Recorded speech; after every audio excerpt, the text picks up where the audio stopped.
അപ്പോൾ അവിൽ വിളയിച്ചതിൻ്റെ ഷോർട്ട് ഇടുമെന്ന് ചോദിച്ചവർക്ക് വേണ്ടിയിട്ടാണ് കേട്ടോ.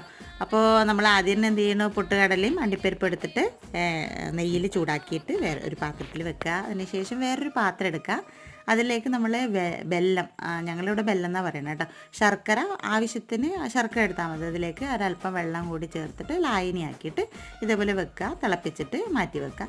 അതിന് ശേഷം നമ്മൾ തേങ്ങ ചിരവി വെച്ചിട്ടുണ്ടാവുമല്ലോ, ആ തേങ്ങയിലേക്ക് ഒരല്പം ഏലക്കപ്പൊടിയും കൂടി ചേർക്കുക. കാരണം നല്ല മണത്തിന് വേണ്ടിയിട്ടാണ്, ആവശ്യത്തിന് ചേർത്താൽ മതി കേട്ടോ.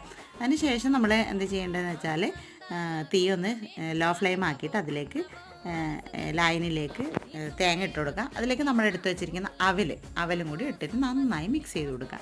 മിക്സ് ചെയ്തതിന് ശേഷം നമ്മൾ നേരത്തെ മിക്സ് ചെയ്ത് വെച്ചിരിക്കുന്ന സാധനം അണ്ടിപ്പരിപ്പും പൊട്ടുകടലയും കൂടി അതിലേക്ക് മിക്സ് ചെയ്യേണ്ടതാണ്. ഇപ്പോൾ ചെയ്ത് കഴിഞ്ഞാൽ ഇതുപോലെ കിട്ടും. അപ്പോൾ കാണാൻ നല്ല സ്റ്റൈലുണ്ട്, അതുപോലെ നല്ല ടേസ്റ്റുണ്ട്. അപ്പോൾ നിങ്ങൾ ട്രൈ ചെയ്ത് നോക്കുക, അതിൻ്റെ കമൻറ്റ് ചെയ്യാൻ മറക്കില്ല. Okay, bye bye.